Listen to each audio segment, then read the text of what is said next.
Eu tô lembrando aqui do Olímpia de 80, quando não tinha ninguém popular na época. E o Arnold já era um cara muito conhecido. Ele estava prestes a fazer o Conan. E aí quando ele chega em Sydney, Austrália, todas as atenções se voltaram para o Arnold. E houve aquela confusão ali nos bastidores, quando ele quase chegou a brigar com o Mike Mentzer, Manson. entendeu?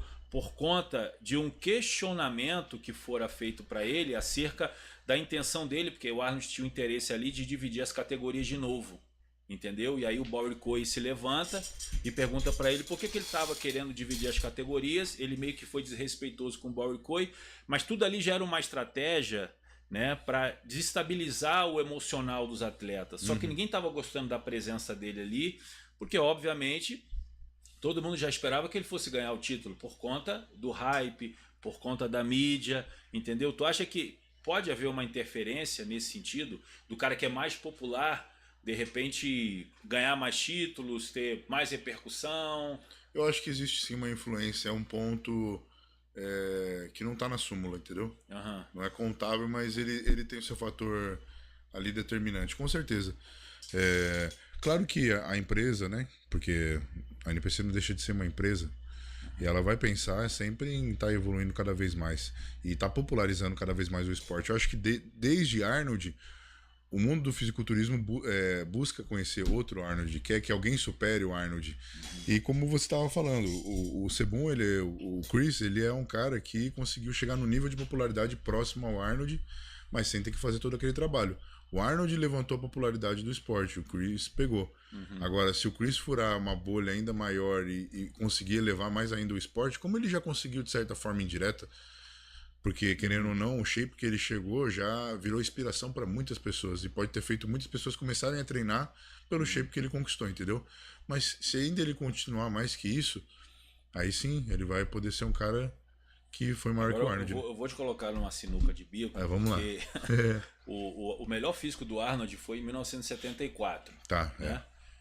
Quando ele ganhou o Olímpia, né, dentro do Madison Square Garden, no Feld Forum, e era o último ano dele, né? Ele ia se aposentar. Ele acaba voltando em 75 por conta do Pumping Iron, mas aquele era o último ano dele. Ele queria já ir para o cinema, então foi o melhor físico que ele colocou na vida dele, entendeu?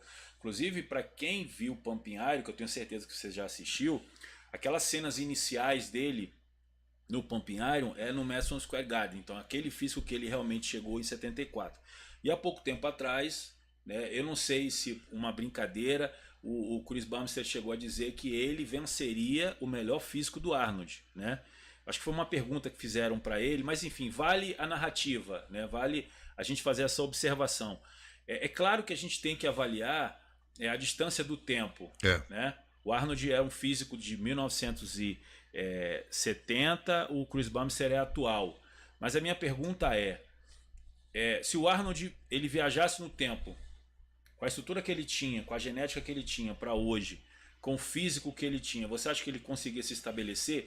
E se o Chris Bumstead fizesse uma viagem no tempo para 1970, com a estrutura que ele tem, você acha que ele venceria o Arnold daquela época? Só para a gente fazer uma brincadeira aqui. Tá bom, mais uma coisa que eu preciso saber. Eles seriam conhecidos, pessoas conhecidas, ou eles são caras que eu só tô avaliando o shape? Sem mídia.